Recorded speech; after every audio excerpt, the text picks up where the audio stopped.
इस वक्त नरेंद्र मोदी की सबसे बड़ी चिंता है उत्तरकाशी में कैसे 41 मजदूरों की जिंदगी बचाई जाए। उत्तरकाशी की सिलक्यारा टनल में मजदूरों को फंसे हुए 200 घंटों से ज्यादा वक्त बीत चुका है। प्रधानमंत्री मोदी ने एक्सपर्ट से लेकर मंत्रियों और अफसरों तक की टीमों को दिल्ली से उत्तरकाशी भेजा। यह भी कहा कि दुनिया में कहीं से भी कोई भी तकनीक लेकर के आओ, कहीं से भी अत्याधुनिक मशीनें लेकर के आओ, दुनिया के बड़े बड़े टनल एक्सपर्ट्स को बुला लो, बस इन सभी 41 मजदूरों की जिंदगी बचनी चाहिए। और आज एक अच्छी खबर यह आई कि टनल में 6 इंच चौड़ा पाइप पहुंच गया है, जिससे मजदूरों तक अब प्रॉपर खाना पहुंच पाएगा। उन्हें फ्रूट्स, खिचड़ी, दलिया, ये तमाम चीजें मिल पाएंगी। लेकिन असली दिक्कत है इन मजदूरों को बाहर निकालना। समस्या है चट्टान खिसकने की। अब एक नया रूट बनाया जा रहा है। क्या यह मुमकिन होगा और कब तक ये मजदूर बाहर निकल पाएंगे? इस वक्त उत्तरकाशी में क्या हो रहा है? इन मजदूरों की जिंदगी बचाने के लिए किस तरीके की तकनीक अपनाई जा रही है, आपको विस्तार से बताते हैं इस रिपोर्ट में।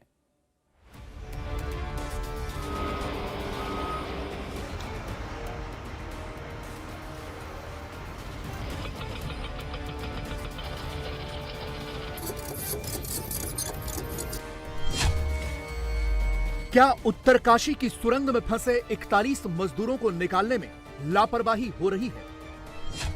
9 दिन बाद भी सुरंग में फंसे 41 मजदूरों को अब तक क्यों नहीं निकाला गया? क्या मजदूरों को निकालने के लिए तुरंत ऑपरेशन चलाने में देरी हुई? मजदूरों को निकालने के लिए 5 प्लान 9 दिनों के बाद क्यों बनाए गए? क्या प्रधानमंत्री नरेंद्र मोदी के दखल के बाद अब काम और तेजी से होगा? उत्तरकाशी की सिलक्यारा बड़कुट सुरंग में मजदूर पिछले 9 दिनों से फंसे हुए हैं और बीतता हुआ वक्त उनके लिए और ज्यादा मुश्किल भरा होता जा रहा है। उम्मीद धूमिल हो रही है, बेचैनी बढ़ रही है और अंदर फंसे मजदूर भी बेसब्र और बीमार हो रहे हैं। पिछले 24 घंटे में इस ऑपरेशन में अचानक से तेजी आई है।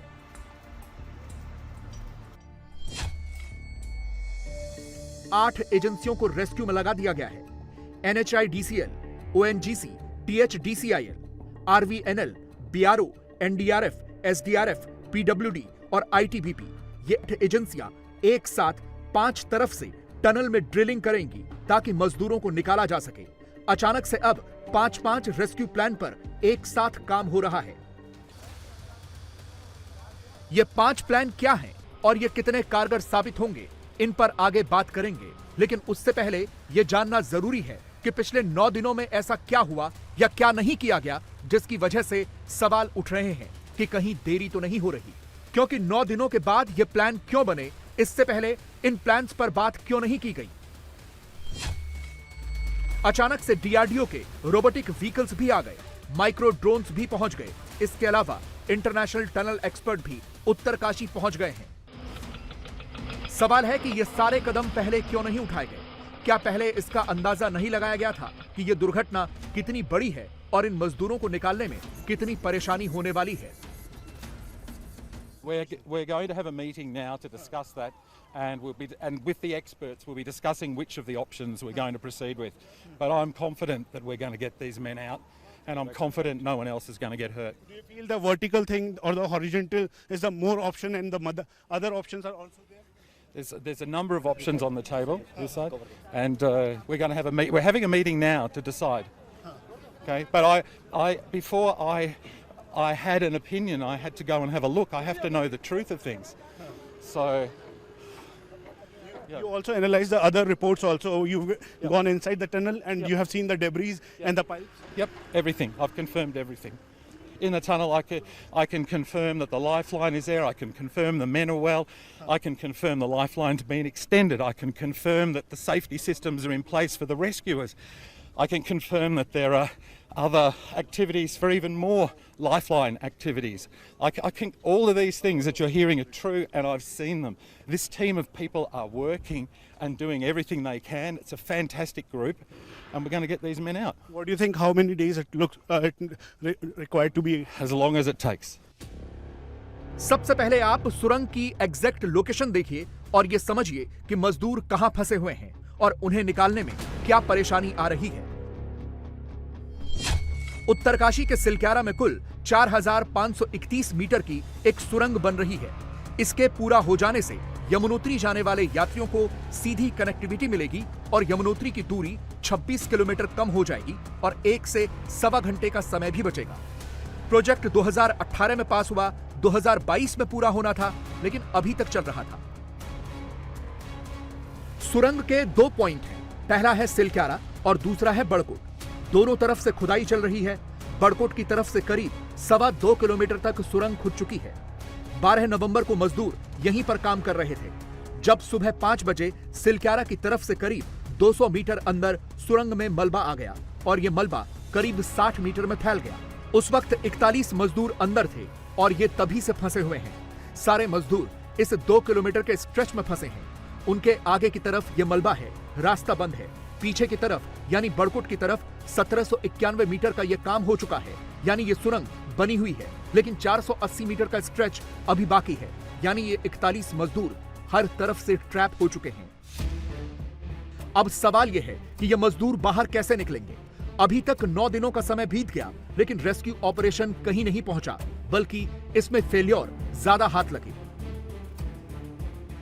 जैसे कि पहले के 2 दिन गलती यह हुई कि राहत टीम ने जो मलबा गिरा था उसे हटाने का काम शुरू कर दिया, जबकि हर एक्सपर्ट यह कह रहा था कि मलबा हटाने की गलती नहीं करनी चाहिए थी, क्योंकि और ज्यादा पहाड़ दरकने का डर है।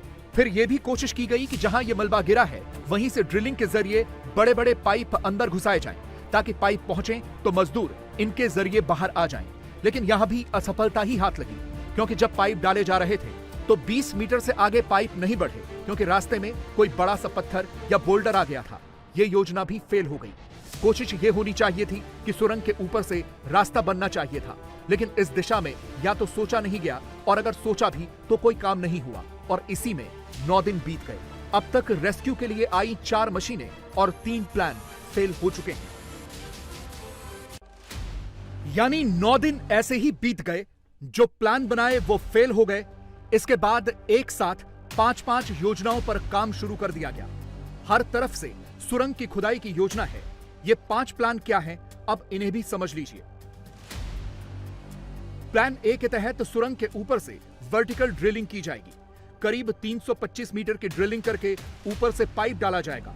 यह जिम्मेदारी ओएनजीसी को दी गई है।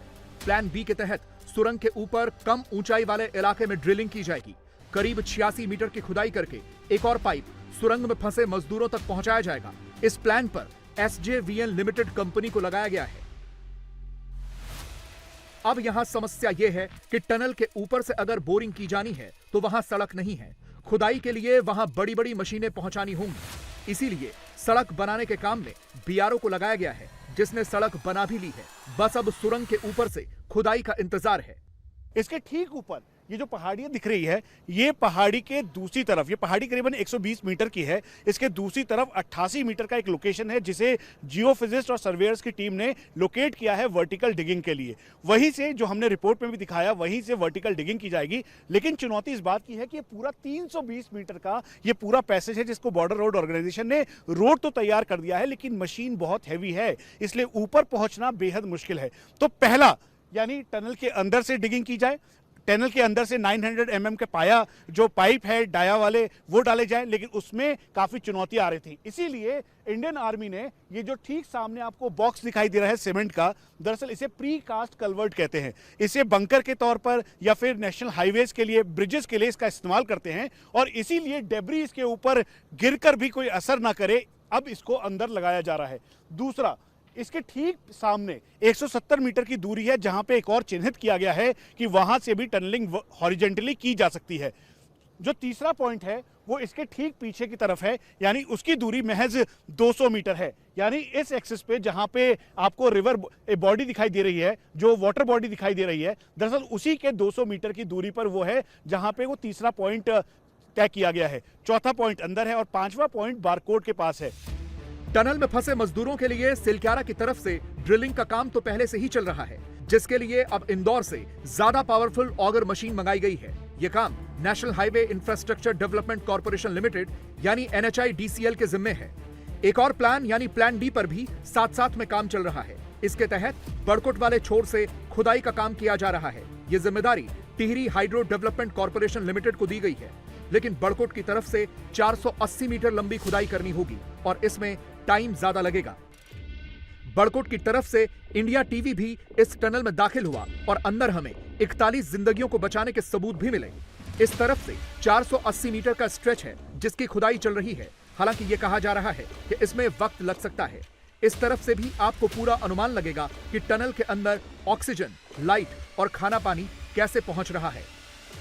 प्लान 5 के तहत 41 जिंदगियों को बचाने की जद्दोजहद और जंग अभी भी जारी है और इसीलिए हमने ये तय किया कि आपको हम सिलक्यारा बारकोट टनल के अंदर लेकर आए। ये बारकोट एक्सेस है। कुल मिला के 1709 मीटर इस एक्सेस से ये पूरा टनल तैयार हो चुका है और ठीक सामने वहां पर 450 मीटर का अभी बाधित रास्ता है जिसको खोलने की अब तैयारी की जा रही है। सामने से जो मशीन्स हैं वो चल रही हैं और इसी के जरिए 900 mm की जो पाइप है उसको अंदर डाला जाएगा और ये कोशिश की जा रही है कि जल्द से जल्द 41 जिंदगियों को बचाने की इस जंग में जीत प्राप्त हो। इसीलिए हमने तय किया कि आपको टनल के अंदर से उस जगह को दिखाएं जहां पर इस समय पैरेलल एक्सेस यानी दूसरे एक्सेस से ऑपरेशन जारी है। ये पूरी जो टनल है ये तैयार हो चुकी है क्योंकि 1709 मीटर इस तरफ से और दूसरी तरफ से भी अगर शुरुआत करें सिलक्यारा टनल के एरिया से तो 250 मीटर के बाद जहां मलबा गिरा है वो 70 मीटर का एरिया है। उसके बाद करीबन 2 किलोमीटर तक टनल बनके तैयार हो चुकी है। इसी वजह से जो 41 जिंदगियां फंसी हैं वो आसानी से ऐसे मूव कर सकते हैं। उसके बाद लाइट्स वहां पर है, पाइप लगी हुई है और इन्हीं के जरिए उनको खाना भेजा जा रहा है। इस समय काम जारी है।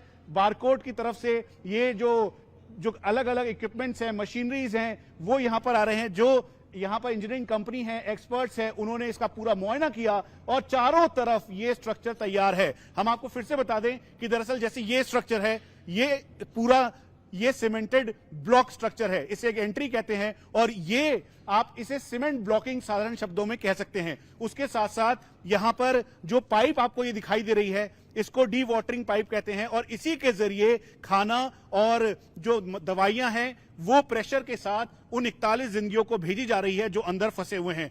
उसके अलावा ये फ्रेश एयर और ऑक्सीजन के लिए जो पीछे की तरफ आप देखेंगे तो यहां पर जो अंदर फ्रेश एयर और ऑक्सीजन भेजने के लिए इस जो ये विंडलिंग पाइप है इसका इस्तेमाल किया जा रहा है और इसी के जरिए फ्रेश एयर बार बार अंदर भेजा जा रहा है। आज सिलक्यारा साइट से पहली सफलता यह मिली है कि मजदूरों तक फूट का बड़ा पाइप पहुंचाने में रेस्क्यू टीम कामयाब हुई है। जो मजदूर पिछले 9 दिनों से मुरमुरे, चने और चॉकलेट खा रहे थे, अब उन्हें फ्रूट्स और बाकी हल्का खाना भी दिया जा सकता है। देखो अभी ये सिर्फ हमारा फूड पाइप गया हुआ है जो लाइफलाइन 2 है। अभी मेन तो हमें लड़कों को बाहर निकालना है ना। तो 900 mm की जो पाइपलाइन है वो हमारा मेन चैलेंज है, उसको पहले करना हमें ज़रूरी है।